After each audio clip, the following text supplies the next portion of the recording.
ఎఫెసీయులకు రాసిన పత్రిక 5వ అధ్యాయము 8వ వచనం నుంచి మనం చదువుదాం.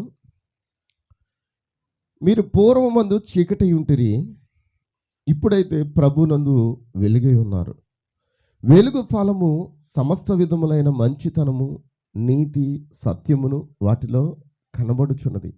గనుక ప్రభువుకేది ప్రీతికరమైనదో దానిని పరీక్షించుచు వెలుగు సంబంధుల వలె నడుచుకొనిడి.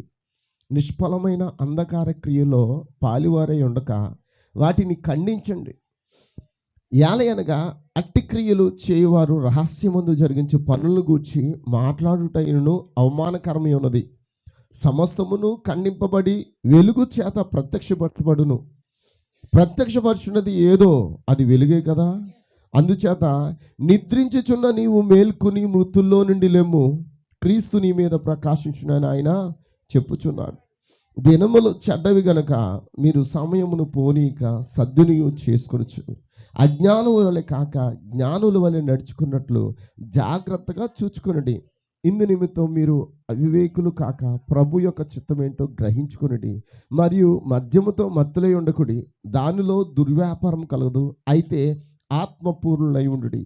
ఒకరికొకడు కీర్తనలతోనూ సంగీతములతోనూ ఆత్మ సంబంధమైన పాటలతోనూ హెచ్చరించుచు మీ హృదయములో ప్రభువును గూర్చి పాడుచు కీర్తించుచు మన ప్రభు అయిన యేసుక్రీస్తు పేరట సమస్తమును గూర్చి తండ్రి అయిన దేవునికి ఎల్లప్పుడూ కృతజ్ఞతలు చెల్లించుచు క్రీస్తు నందలి భయముతో ఒక్కనికొకడు లోబడి ఉండుడి. దేవునికి స్తోత్రం. మరొక లేఖనం మత్తయి సువార్త 24వ అధ్యాయం. మత్తయి సువార్త 24వ అధ్యాయం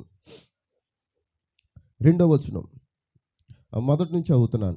యేసు దేవాలయం నుండి బయలుదేరి వెళ్ళుచుండగా ఆయన శిష్యులు ఆ దేవాలయపు కట్టడములు ఆయనకు చూపించవచ్చిరి. అందుకు ఆయన, మీరు ఇవన్నీ చూచుచున్నారు కదా, రాతి మీద రాయి ఒకటైను ఇక్కడ నిలిచి ఉండకుండా పడద్రోయబడినని మీతో నిశ్చయంగా చెప్పుచున్నాను వారితో అనెను. ఆయన ఒలివల కొండ మీద కూర్చుండి ఉన్నప్పుడు శిష్యులు ఆయన యొద్దకు ఏకాంతంగా వచ్చి, ఇవి ఎప్పుడు జరుగును? నీ రాకడను యుగ సమాప్తికి సూచనలవి మాతో చెప్పుమనగా యేసు వారితో ఇట్లను, ఎవడును మిమ్మల్ని మోసపరచకుండా చూచుకొనుడి. అనేకులు నా పేరిట వచ్చి నేనే క్రీస్తునని చెప్పి పలువురిని మోసపరచెదరు. మీరు యుద్ధముల గూర్చి యుద్ధ సమాచారముల గూర్చి వినబోదురు. మీరు కలవరపడకుండా చూచుకొనండి. ఇవి జరగవలసి ఉన్నవి, కానీ అంతము వెంటనే రాదు. జనం మీదకి జనమును, రాజ్యం మీదకి రాజ్యము లేచును. అక్కడక్కడ కరువులు, భూకంపములు కలుగును. ఇవన్నీ వేదాలకు ప్రామం. హల్లెలూయా. ఈ చిన్న లేఖను దేవుడు దీవించును కాక. చిన్న ప్రార్థన. కృపగల తండ్రి, మహిమగల రాజానికి స్తోత్రాలు. మరి మేము లేఖనాలు తెరవగలం ప్రభా, కానీ ఆ లేఖనాల భావం మాకు వివరించమని బ్రతిమాలకు వచ్చినాను. అల్పుణ్యాన్ని కూడా మరుగు చేయండి. బలహీన ప్రభా అయా తండ్రి, దేవా ఆ యొక్క కోల్డ్ను తండ్రి నజరేయుడు యేసుక్రీస్తులో తండ్రి బంధించండి ప్రభా. దేవా ఇదిగో నాయన ప్రతి విధమైన బలహీనతను నజరేయుడు యేసుక్రీస్తులో బంధిస్తూ ఉన్నాను. కృప యొద్దకు వచ్చినాను తండ్రి. మరొక్కసారి నాతోని కుడి వచ్చిన ప్రతి ఒక్కరితోనూ మాట్లాడి ఆత్మ చెప్పుచున్న మాట చెవుగలవాడు వినుగాకని చెప్పాను ఆయన. ఓ దేవ, సంగములతో మాట్లాడుచున్నప్పుడు నిశ్చయంగా వాటిని వినుటకు కావలసిన శక్తిని మాకు దయచేయమని నజరేయుడు యేసుక్రీస్తు నామములో ప్రార్థన అడిగి వేడుకుంటున్నాము. ఆమేన్, ఆమేన్. దయచేసి అంత కూర్చుందాం. హల్లెలూయా. దేవునికి స్తోత్రం. మనం చదువుకున్న ఆ లేఖనాన్ని మనం ధ్యానిద్దామండి. మరి పూర్వం మనము ఏమై ఉన్నామో దేవుడు చెప్తూ ఉన్నాడు. ఈ ఎఫెసీ సంఘం అంటే ఏంటంటే ఇది అన్య సంఘము. ఎంతమంది ఇక్కడ ఉన్నారు? దేవుని స్తోత్రం. ఎంతమందికి అర్థమవుతుందండి? ఎఫెసీ అని అంటే ఎఫెసీ ఒక పట్టణం. అదొక పట్టణం వేరు. దేవుడు మొట్టమొదటిగా ఆ యొక్క సంఘకాలాన్ని, ఆ యొక్క సంఘానికి దేవుడు వాక్యాన్ని ఇచ్చాడు. మనందరికీ తెలుసు ఎఫెసు క్రీస్తు శకం 53లో ప్రారంభించబడింది. అక్కడ ఆ యొక్క కాలానికి దేవుడు ఆ ప్రజలకు ప్రవక్తగా పౌలును ఉంచాడు. ఎంతమందికి అర్థమవుతుంది? హల్లెలూయా. ఎఫెసు సంఘాన్ని దేవుడు ఎప్పుడు చూశాడంటే మొదటి అధ్యాయంలో మనం చూసినప్పుడు 4వ వచనం ఉంటుంది. వారిని జగత్తుకి పునాది వేయబడకమునిపే వారిని చూచాడంట. దేవునికి స్తోత్రం. ఎప్పుడు చూచాడండి? జగత్తుకి పునాది వేయబడకమునిపే. ఈరోజు అదే ప్రేమలో మనం ఉండాలని నేను నమ్ముతూ ఉన్నాను. దేవునికి స్తోత్రం. హల్లెలూయా, హల్లెలూయా, హల్లెలూయా. గమనించండి, మరి ఎఫెసు సంఘానికి దేవుడు ఒక ప్రవక్తగా పౌలును ఉంచితే ఆ పౌలు ద్వారా దేవుడు ఆ సంఘముతో మాట్లాడి ఉన్నాడు. నిజమేనా? మరి ఈరోజు మన కాలానికి కూడా ఒక ప్రవక్తను దేవుడు పంపి ఉన్నాడు. నువ్వు నమ్మినా నమ్మకపోయినా దేవుడు ప్రతి కాలానికి ఒక వ్యక్తిని పంపించి ఉన్నాడు. వాక్యం చెబుతుంది మనకి 7 సంఘ కాలాలు ఉన్నాయి. ఎన్ని కాలాలు ఉన్నాయి? 7 యుగముల గుండా, ఇప్పటికి 2000 సంవత్సరాలు అయింది. 2000 సంవత్సరంలో 7 యుగముల గుండా 7 ప్రవక్తలు వచ్చారు. వారి పనిని ముగించుకున్నారు. వారి కాలంలో ఉన్న ఆ ప్రజలకు వర్తమానం ఇచ్చి ఉన్నారు. వర్తమానం ఇచ్చి వారు వెళ్ళిపోయారు. అయితే ఇప్పుడు చివరి సంఘ కాలంలో ఈ కాలపు ప్రవక్త అయిన విలియం మ్యారిన్ బ్రాన్హామ్ ద్వారా మనకు దేవుడు ఒక వర్తమానం ఇచ్చి ఉన్నాడు. బ్రాన్హామ్ మనకు దేవుడు కాదు. బ్రాన్హామ్ జస్ట్ ఆయన కూడా మనకు సహోదరుడే ఉన్నాడు. ఎంతమంది నమ్ముతూ ఉన్నారండి? హల్లెలూయా. చాలామంది బయట చూడండి, ఇప్పుడు పెద్ద పెద్ద దేవదాసాయి గారు ఉన్నారండి. ఆయన వారి సంఘానికి ఒక వర్తమానం ఇచ్చి ఉన్నారు. ఆ వర్తమానం ప్రకారంగా ఎవరైతే నిలబడతారో వారు వారి సంఘం వెనకదల ఆ కార్యములు పనిచేస్తాయి. ఎంతమందికి అర్థమవుతుంది? ఇప్పుడు యేసన్న గారు ఉన్నారు. యేసన్న గారిని దేవుడు ఒక తరంలో వాడుకున్నాడు. ఆయన ఒక పని కొరకు వాడుకున్నాడు ఆయన్ని. ఎంతమందికి అర్థమవుతుంది? దేవుడు అతని పాటల కొరకు ఆ యొక్క మనుషులకి హెచ్చరికలు ఇవ్వడానికి వాడుకున్నాడు. అయితే దేవుడు అతనికి ఇచ్చిన పనులు అతను వాడుకున్నాడు. అయితే దేవుడు మనకు కూడా కొన్ని పనులు ఇచ్చి ఉన్నాడు. ఈ కాలానికి కూడా దేవుడు ఒక వర్తమానం ఇచ్చి ఉన్నాడు. దేవుడు ఈ కాలాన్ని కూడా ఒక ప్రవక్తను పంపించున్నాడు. సంస్కృతులు అనేక మంది వచ్చిచున్నారు. హల్లెలూయా, హల్లెలూయా. చూడండి, ఎఫెసు సంఘ కాలంలో పౌలుతో పాటు యోహాను ఉన్నాడు. యోహాను ఎక్కడున్నాడు? పత్మాసు ద్వీపంలో పరవాసిగా ఉన్నాడు. హల్లెలూయా. అతడు ప్రకటన గ్రంథం రాయడానికి దేవుడు అతన్ని పత్మాసు ద్వీపానికి తీసుకుపోయాడు. దేవునికి స్తోత్రం. కానీ ఎఫెసు సంఘం అంటే అది యూదుల సంఘము కాదు. ఎఫెసు సంఘం అంటే అన్యుల సంఘము. ఎందుకంటే అప్పటికే యూదులు యేసుక్రీస్తును సిలువుకు అప్పగించి, ఈయన మాకొద్దు, ఈయన రక్తం మా మీదను మా పిల్లల మీద ఉండును గాక అని పలికి ఆయన సిలువుకు అప్పగించి ఆయన పూర్తిగా త్రోసివేశారు. ఆ యూదులు కన్నులు గురుడితనం కలుగు చేసి దేవుడు వారిని ఆ యొక్క త్రోసివేసినట్లుగా చేశాడు. ఎవరి కోసం? అసలు ఎన్నిక లేని మనల్ని ప్రేమించాడండి దేవుడు. గుర్తించండి, ఆయన ఎంతగా ప్రేమిస్తూ ఉన్నావు ఈ రోజున. ఎన్నికలైన మనల్ని దేవుడు తన ప్రకటనలోంచి తీయాలని బయటికి ఆసక్తితో మొదట ఎన్నికలేని మన దగ్గర రాలేదు, ఆయన రక్త సముద్రం దగ్గర పోయాడంట. వీరు నన్ను చేర్చుకుంటారా, వీరు నన్ను చేర్చుకుంటారా?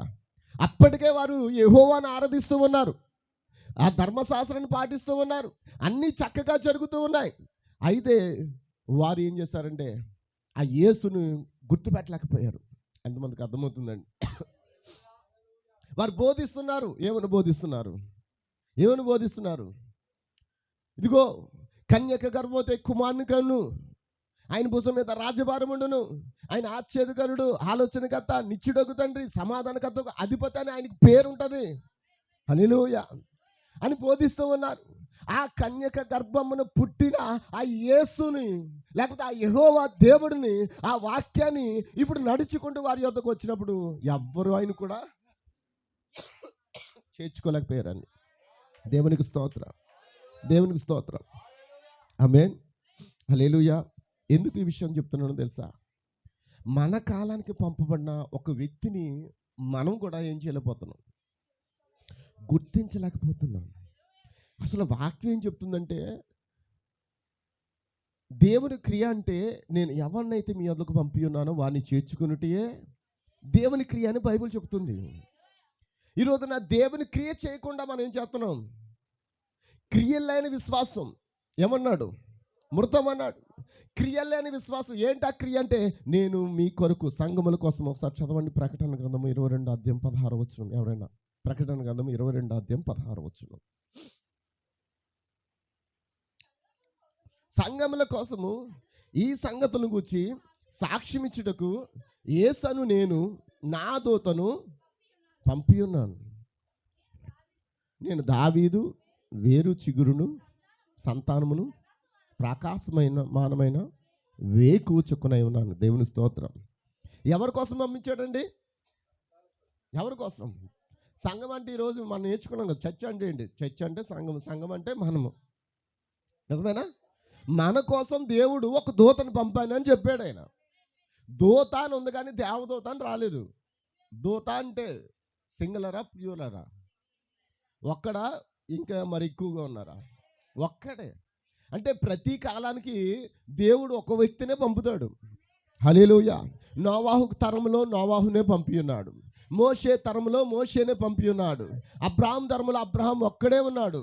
హల్లెలూయా. దేవునికి స్తోత్రం. హల్లెలూయా. యేసుక్రీస్తు కాలంలో ఆయన కూడా పని మొదలెట్టాలంటే ఆయన కూడా ఒక ప్రవక్తగా వచ్చాడుగా. వచ్చాడా లేదా? ఆయన కూడా ప్రవక్త అన్నారు కదా. మెస్సయ్య వస్తాడని, మాకు ఒక ప్రవక్త వస్తాడని మాకు చెప్పబడి ఉంది. ఆ లేఖనాల గురించి మేము విని ఉన్నాం అని ఆ సుక్కారాను బావు దగ్గర ఆ యొక్క 5 భర్తల నుండి 6వ వ్యక్తితో కూడా కాపురం చేస్తూ 7వ వ్యక్తి కోసం ఎదురు చూస్తున్న ఒక స్త్రీని కనుగొని ఆమె హృదయాన్ని చదివి ఆమె హృదయాన్ని మార్చి ఆమెకి ప్రత్యక్షించిన ఆ గొప్ప దేవుని చూచి ఆమె ఏం చెప్తుంది? మెస్సయ్య మా యొద్దకు వస్తాడని మాకు తెలుసు, మా పితరులు చెప్పారు, నువ్వు మెస్సయ్య నేను నమ్ముతున్నానని చెప్పింది ఆమె. దేవునికి స్తోత్రం. ఓ నిశ్చయంగా ఆ కైపుకి అర్థం కాలేదు, పెద్ద పెద్ద పాస్టర్లకు అర్థం కావలేదు, పెద్ద పెద్ద ధర్మశాస్త్రోపదేశాలకు అర్థం కాలేదు ఆయన ఎవరో. అందుకే అందరూ ఆయన త్రోసివేసిన ఆయన ఎవరి యొద్దకు వచ్చాడు తెలుసా? జాలర్ల యొద్దకు వచ్చాడు, చేపలు పట్టే వాళ్ళ దగ్గరకు వచ్చాడు. ఆయన మొట్టమొదటి సువార్త ఎవరి దగ్గరికి వచ్చిందంటే గలిలయ సముద్ర తీరమున పేతురు యొద్దకు వచ్చింది. హల్లెలూయా. ఆ సువార్త ఎప్పుడైతే ఆ పేతురు యొద్దకు వచ్చిందో పేతురు ఏం చేశాడు? సమస్తమును విడిచిపెట్టి. ఎక్కడ చదువుకున్నాం మాట? ఎక్కడ విన్నాం మనం? మత్తయి సువార్తనండి. కానీ నేను చెప్పేది ఏంటంటే ఈ వాక్యం ఒక చోట విన్నాం మనం. ఎక్కడ విన్నాం? ఈ వారంలో విన్నాం. పరిపూర్ణ సిస్టర్ పరిపూర్ణ గారి ఇంటి దగ్గర సమస్తమును విడిచిపెట్టి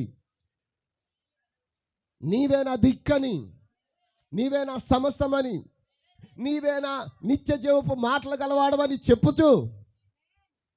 హల్లెలూయా. దేవునికి స్తోత్రం, దేవునికి స్తోత్రం. హల్లెలూయా. అక్కడ చక్కగా ఆయన వెంబడించిన మొట్టమొదటి వ్యక్తి జాలరైన పేతురు. హల్లెలూయా, హల్లెలూయా. దేవునికి స్తోత్రం. ఆ వర్తమానం ఆ వ్యక్తి దగ్గరికి వెళ్ళినప్పుడు ఆ వ్యక్తి ఏమో స్కూల్లో చదివాడా? ఎక్కడైనా ట్రైనింగ్ తీసుకున్నాడా? అతనికి ఒక టైలర్, ఒక ట్రైనింగర్ అంటే ఎవరంటే అతను తన తండ్రే తనకు ట్రైనర్. ఎందుకనంటే తన తండ్రి బోధ అతడు విన్నాడు. తన తండ్రి చెప్పిన యొక్క బోధను మైండ్లో పెట్టుకుని ఎప్పుడు వస్తాడన్న మెసేజ్ కోసం ఎదురు చూస్తూ ఉన్నాడు. ఒక రోజున ఆ ఆశపడిన ప్రాణాన్ని దేవుడు తృప్తిపరచడానికి నేరుగా ఆ మెస్సయ్యే ఇప్పుడు పేతురు దగ్గరకు నడుచుకుని వెళ్ళాడు. హల్లెలూయా. దేవునికి స్తోత్రం, దేవునికి స్తోత్రం, దేవునికి స్తోత్రం. కాబట్టి ఈరోజు గమనించండి, యేసు ప్రభు కోసము అనేక మంది పాత నిబంధనలో చెప్తూ వచ్చారు. నీ రాజు గాడిదనెక్కి భారవాహిత గాడిదనెక్కి ఏం చేస్తాడు? వస్తాడు. ఆయన గాడిదనెక్కి యెరూషలేముకి వస్తే ఎవడు గుర్తించాడు? ఎవరన్నా గుర్తించారా? రాజు వస్తే గుర్రం మీద రావాలి, నా దేవుడు గుర్రం మీద రావాలి. ఎందుకంటే ఏలియాను గుర్రం మీద తీసుకుపోయాడు. ఆయన వస్తే గుర్రం మీద వస్తాడు, గాడి మీద రాడు. కానీ వాక్యం ఏం చెప్తుంది? నీ రాజు భారవాహికైనా గాడిద పిల్ల ఎక్కి వస్తాడని చెప్పాడు. ఎవరు నమ్మారు? దేవునికి స్తోత్రం, హల్లెలూయా. కానీ ఒకరు నమ్ముతారండి. ఎవరంటే ఎవరైతే గొర్రె పిల్ల చెవి గ్రంథంలో ఒక విత్తనమై ఉన్నారో ఆ విత్తనం ఖచ్చితంగా ఆ వాక్యపు వెలుగు ఆ విత్తనాన్ని తాకినప్పుడు అది ఫలించడానికి మొదలు పెడుతుంది. దేవునికి స్తోత్రం. ఆ విత్తనాలు ఇక్కడ ఉన్నారని నేను నమ్ముతూ ఉన్నాను. మనం ఏదో క్రిస్మస్ పండుగలు చేసుకోవడానికి రాలేదు. మనం చేసేది ఇప్పుడు క్రిస్మస్సే. ఇది చేసేది క్రిస్మస్సే. పండగ చేయడానికి రాలేదు, క్రీస్తును ఆరాధించడానికి వచ్చాం. మనకున్న పండుగలు ఎన్ని? ఏంటి ఆ పండుగలు? చెప్పండి అమ్మా, ఏం పండుగలు చెప్పండి? ఏం పండుగలు? పస్కా పండుగ. యేసుప్రభు చేసిన పండుగ ఏంటి? పస్కా పండుగ చేశాడు, పులియన్ రొట్టెల పండుగ చేశాడు, ప్రథమ ఫలముల పండుగ చేశాడు. ప్రథమ ఫలం పండుగ తర్వాత 4వ పండుగ ఏంటి? పెంతుకోస్తు. మర్చిపోవద్దు, పెంతుకోస్తు పండుగ. తర్వాత అప్పుడే పర్ణశాలకి వెళ్ళిపోతారా? తర్వాత బూరల పండుగ 5, 6 ప్రాయశ్చిత్త పండుగ 7. ఇప్పుడు వెళ్ళిపోతున్నారు కదా మార్చి నెల కూడా అర్ల పండుగ. ఆ పండుగ కాదమ్మా, ఆ గుడారుల పండగ కాదు నేను చెప్పింది. గుడారులు అనంటే పర్ణశాల పండగ. ఎందుకనండి ఆ పర్ణశాల పండుగను పెట్టారో తెలుసా? ఒకరోజు ఈ గుడారం విడిచిపెట్టి మనకొక గుడారం ఉంది అక్కడ. మనకొక థియోఫనీ బాడీ ఉంది, మనకొక శరీరం ఉన్నది. పౌలు అన్నాడు, ఈ భూమి మీద ఈ గుడారము శిథిలమైపోయిను చేతి పని కాక నోటి మాట చేత. అవునా?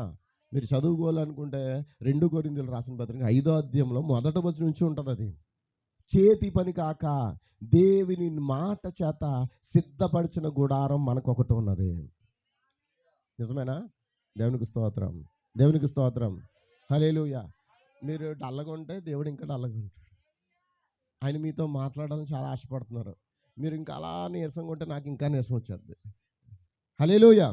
మాట్లాడడానికి శక్తి లేదు, కానీ దేవుడు తన శక్తితో నింపమని అడుగుతూ ఉన్నాను. హల్లెలూయా.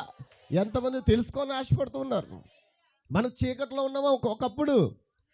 ఆయన అతీతమైన ప్రేమ, ఆయన గొప్ప ప్రేమ మనల్ని ఏం చేస్తుందంటే వెలుగులోనికి తీసుకొచ్చింది.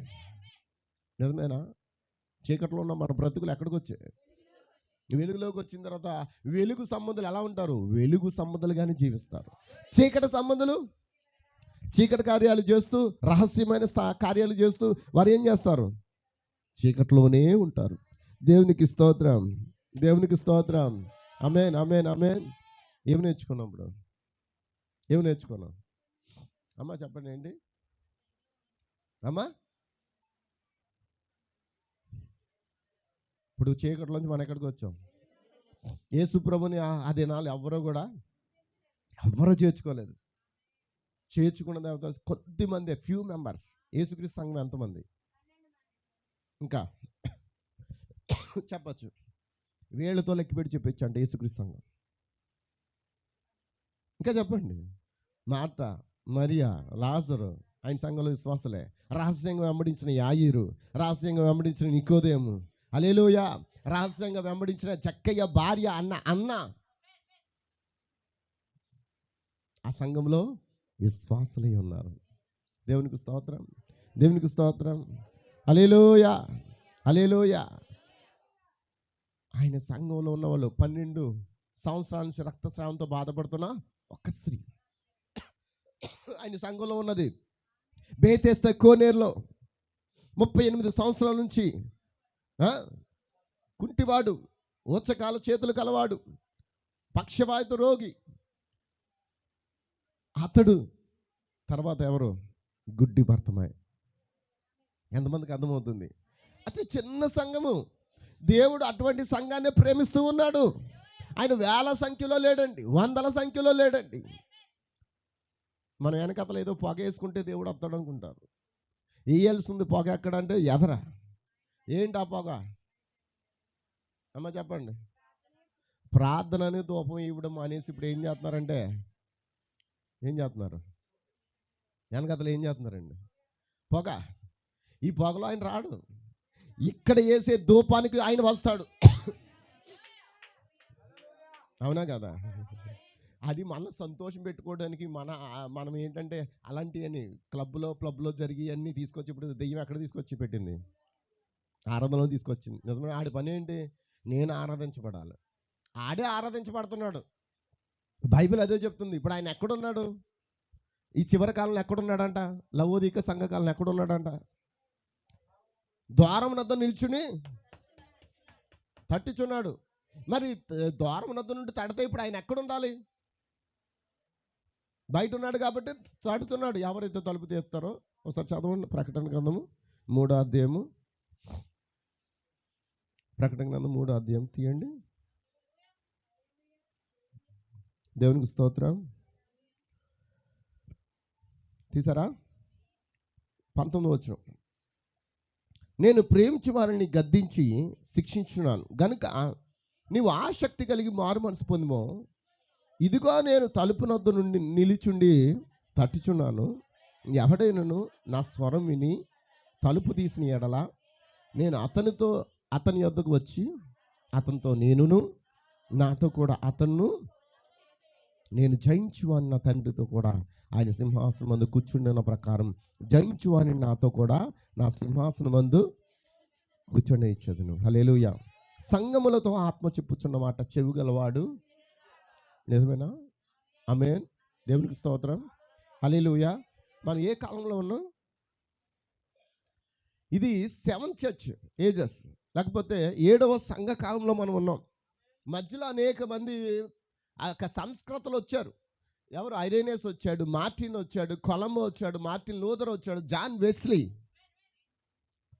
తెలుసు కదండి, జాన్ వెస్లీ వచ్చాడు. ఈ యొక్క 6 సంఘ కాలాలు ఉండే. వీళ్ళు ఎక్కడ ఉన్నారంటే మనకు అందరికీ తెలుసు. ఆయన కుడి చేతిలో 7 నక్షత్రాలు వలె ఉన్నారు. మీరు ప్రకటన గ్రంథం 1వ అధ్యాయము 20 వచనం చదివితే, నా కుడి చేతిలో నువ్వు చూచిన ఆ 7 నక్షత్రాలు కూర్చున్న మర్మము, ఆ 7 సువర్ణ దీపస్తంభముల సంగతి రాయము. ఆ 7 నక్షత్రములు 7 సంఘములకు దూతలు. ఆ 7 దీపస్తంభములు 7 సంఘాలు. ఏంటి ఆ 7 సంఘాలు? Ephesus, Smyrna. అది ఎక్కడుంది? 11వ వచనంలో, 1వ అధ్యాయం 11వ వచనం. Ephesus, Smyrna, Pergamum, Thyatira, Sardis, Philadelphia, లవోదికను 7 సంఘములకు పంపమని చెప్పుట నా వెనుక వెంటిని. ఇప్పుడు ఈ యోహాను, అపోస్తలుడైన యోహాను, యేసు ప్రాణ స్నేహితుడైన యోహాను తన లెటర్ని ఎవరికి రాస్తున్నాడు? యూదులకు రాయట్లేదు. ఎవరికి రాస్తున్నాడండి?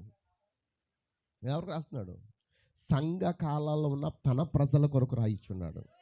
అయితే ఇప్పుడు మన కాలం మనం గుర్తించాం. నిజమేనా? హల్లెలూయా, హల్లెలూయా. మన కాలంలో జరగబోతున్న ప్రతి సంఘటనలు మనం గుర్తిస్తూ ఉన్నాం. దేవునికి స్తోత్రం. ఈ వారంలో మీకు చెప్పాల్సిన సంగతి ఒకటి ఉంది. ఎంతమంది నిన్న వాట్సాప్ చూశారు? గ్రూపు ఏం జరుగుతుంది? లాస్ ఏంజల్స్, కాలిఫోర్నియా ఏమవుతున్నాయి? దాని గురించి ఈ కాలప్రవక్త ఏం చెప్పాడు? ఆయన ఒకసారి మత్తయి సువార్త మనం చదువుకున్నాం కదా, ఒకసారి ఆ లేఖనం తీయండి మళ్ళా. మత్తయి సువార్త 24వ అధ్యాయము.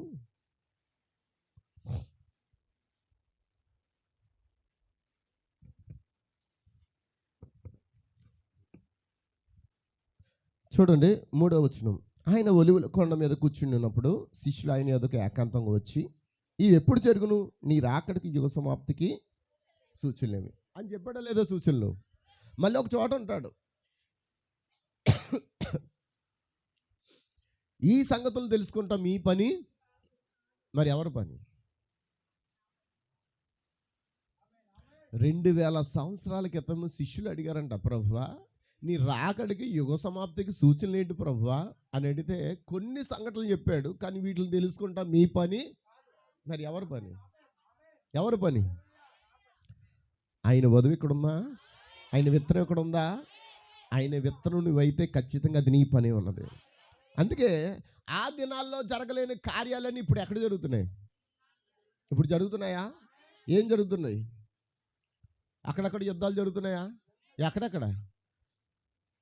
ఇజ్రాయెల్ దేశం మీదకి ఇరాక్, ఇరాన్ వీళ్ళందరూ యుద్ధానికి వస్తున్నారా? పాలస్తీన్ మీద యుద్ధానికి వస్తున్నారా? చెప్పాలి. ఇవన్నీ యుద్ధాలు జరుగుతున్నాయా? అక్కడక్కడ భూకంపాలు, కరువులు జరుగుతున్నాయా? అమ్మ చెప్పండి, మాట్లాడండి. మనం చక్కగా 3 పూటలు చక్కగా తినేస్తున్నాం. ఒక ఆఫ్రికా ఖండంలో నుండి వాళ్ళకి ఏమీ దొరక్క వాడి దగ్గర ఉన్న మట్టిని మెత్తగా చేసుకుని అప్పాల కింద చేసి దాన్ని ఎండబెట్టి ఆ చాక్లెట్ కింద అదే, బ్రెడ్ కింద అదే, అన్నం కింద అదే, వారు దాన్ని వండుకుని తింటున్నారు. మట్టిని వండుకుని తింటున్నారు. నీకు కడుపు నిండా దేవుడు అన్నం ఇచ్చాడు. మరి అన్నం ఇచ్చిన దేవుడు నువ్వు ఎలా స్తుతిస్తున్నావు? నీకు కడుపు నిండా ఆహారం ఇచ్చాడు. నిన్ను వధువుగా ఎన్నుకున్నాడు. చీకట్లోంచి వెలుగులోకి తీసుకొచ్చాడు. ఆయన ఒక ప్రత్యక్షని ఇచ్చాడు. నీకు ఒక కాపర్ని ఇచ్చాడు. నీకు ఒక ప్రవర్తన ఇచ్చి ఉన్నాడు. నీ కొరకు ఆయనే బలిష్టైన దూతగా దిగొచ్చి ఉన్నాడు. మరి నువ్వు ఆయన కొరకు ఎలా జీవిస్తూ ఉన్నావు? ఈ రోజున కరువులు జరుగుతున్నాయి, భూకంపాలు జరుగుతున్నాయి, యుద్ధాలు జరుగుతున్నాయి. లాస్ ఏంజల్ ఏమైపోయింది? కాలిపోతూ ఉంది. ప్రవక్త చెప్పాడు, ఈ రాకడికి యుగ సమాప్తికి సూచనలు ఏంటి ప్రభువా అని అడిగినప్పుడు ఆయనకి దర్శన రూపంలో చూపించాడంట. ఎందుకు? ఆ సంగతులు మనం తెలుసుకోవాలి కనుక. ఎందుకంటే వాటిని తెలుసుకోకపోతే మనం రాకడి కొరకు సిద్ధపడం. ఒక ఊరు వెళ్ళాలంటే మనకి ఏం కావాలి? ఏమండి? ఒక ఊరు వెళ్ళాలంటే ఏం కావాలి? టికెట్ కావాలి, ఇంకా అడ్రస్ కావాలి, ఇంకా ఇంకా టికెట్ అడ్రస్, ఇంకా ఏం కావాలి? వెళ్ళాలని ఆలోచన కావాలి, ఇంకా బైబిల్ వెర్షన్లో చెప్పండి. ఏమా ఏదో చెప్పారు కదా, అదే ఏం కావాలి? ముందు సిద్ధపాటు కావాలి. వెళ్ళాలంటే నువ్వేం కావాలి నీకు? కొంతమంది వెళ్ళనా మా అన్న అంటూ ఏం చేస్తారు? ప్రయాణాలు చాలా వరకు వాయిదా వేసుకుంటారు. వాయిదా వాయిదా వాయిదా ఏమైపోద్ది? చివరికి ఆ పని కూడా వెళ్ళనా మానని సిద్ధపాటు నీ లేకపోతే వెళ్ళడం అని. కానీ దేవుడు నీకు ఒక ఎత్తబాటు ఇచ్చాడని చెప్పాడు ఆయన. ఎత్తబాటు అంటే కొనిపోబడుట. ఎక్కడికి? అక్కడ నీ సౌధం ఉంది, నీకు రాజ్యం ఉంది, నీకు స్థలం ఉంది, నీకు ఇల్లు ఉంది. నిజమేనా అమ్మా? చెప్పండి అమ్మా. మనందరికి ఒక ఇల్లు ఉంది అక్కడ. పౌలు అన్నాడా, చేతి సహాయం లేకుండా నోటి మాట చేత పలుకుబడిన మాట ద్వారా అక్కడ ఒక థియోఫన్లు కలిగాయంట. నిజమేనండి? మనకు ఒక స్థలం ఉందా? మనకు ఒక శరీరం ఉందా? ఇది శాశ్వతమైనది కాదు. మన జిరాక్స్లో నివసిస్తున్నాం, మన డూప్లికేట్లో ఉన్నాం. మన ఒరిజినాలిటీ ఎక్కడుందో లోపల ఉంది. ఆ ఒరిజినాలిటీ ఒక దినాన్ని ఎక్కడికి వెళ్ళిపోవాలని దేవుడు నిర్ణయించినాడు, అక్కడికి వెళ్ళిపోవాలి. అక్కడికి వెళ్ళాలంటే మనం ఎత్తబాటులోకి వెళ్ళాలంటే ముందు సిద్ధపాటు కావాలి. సిద్ధపాటు కావాలంటే రాకడ కూర్చున్న సూచనలు చూడాలి. అది ఈ కాలప్రత ఉన్నాడు, ప్రతిదీ జరిగిపోతూ ఉన్నాడు. కోడి ఆకారంలో ఏమన్నాడు? కోడిగుడ్డ ఆకారంలో కారు వస్తుంది, కానీ ఆ కారు ఎవ్వరు కూడా నడపరు. ఆ కారులో వాళ్ళు ప్యాకెట్ ఆడుకుంటారు. అమ్మ వింటున్నారా? వారు ప్యాకెట్ ఆడుకుంటారు, వారు సరదాగా ఎంజాయ్ చేసుకుంటూ వెళ్ళిపోతారు. కారు మాత్రం ఏం చేస్తుంది? వాళ్ళు ఎక్కడ తీసుకెళ్ళాలి అక్కడ. ఎవరు చెప్పాడు ఈ మాట? ఎప్పుడు తెలుసా? 1930లో చెప్పాడు. అప్పుడే ఈ కారు గురించి ఆలోచన ఉందా? 1933లో ఆయనకు వచ్చిన దర్శనాల్లో కోడిగుడ్డు ఆకారంలో కారు వస్తుంది. ఆ కారు ఎవరో నడపరు, అది అనగా అదే వెళ్ళిపోద్ది, ఎక్కడికి చేర్చాలి అక్కడ తీసుకెళ్తుంది. కానీ లోపల ఉన్న వాళ్ళు ప్యాకెట్ ఆడుకుంటారు, మందు తాగుతారు, నచ్చినట్లుగా వారు జీవిస్తారు. కానీ వాళ్ళు ఎక్కడికైతే వెళ్ళమని తీసుకెళ్ళమంటారో అది అక్కడ తీసుకెళ్తుందని ఈ కాలప్రత తన యొక్క దర్శనాన్ని చెప్పినాడు. ఇప్పుడు ఏం జరిగింది? వచ్చిందా రాలేదా? చేతి సహాయం లేకుండా వెళ్ళిపోతున్న కారు వచ్చిందా లేదా? అమ్మ మాట్లాడండి అమ్మ, మాట్లాడాలి. మీరు మాట్లాడితే నేను దేవుడు ఇంకొంచెం మీకు ఒక జీవాన్ని పోయడానికి ఇష్టపడుతున్నాడు. ఎంతమంది ఆ జీవాన్ని తీసుకోవాలనుకుంటున్నారు? నువ్వు వాటి కోసం మనకెందుకు పాస్టర్ గారు? ఆ కోడిగుడ్డ ఆకారంలో కావతే కావాలండి. ఈ రాకడికి యుగ సమాప్తికి సూచనలు ఏంటో దేవుడు మనకు ముందుగా బయలుపాటు చేస్తున్నప్పుడు వాటిని మనం ఏం చేయాలి?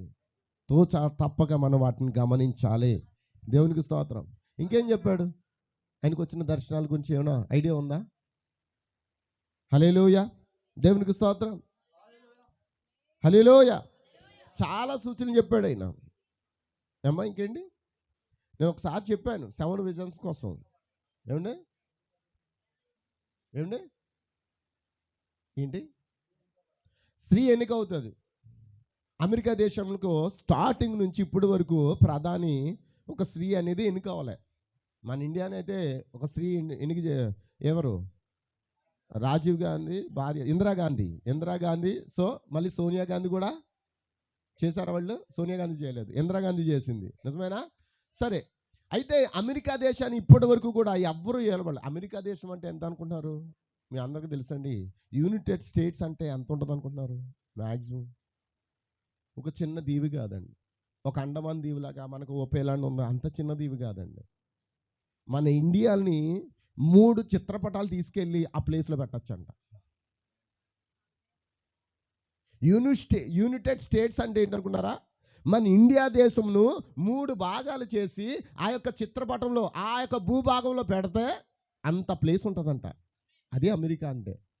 అలాంటి గొప్ప ప్రపంచాన్ని ఏలుబడి చేయడానికి ఇప్పటికొచ్చి స్త్రీ అనేది ఎన్నిక అవలే.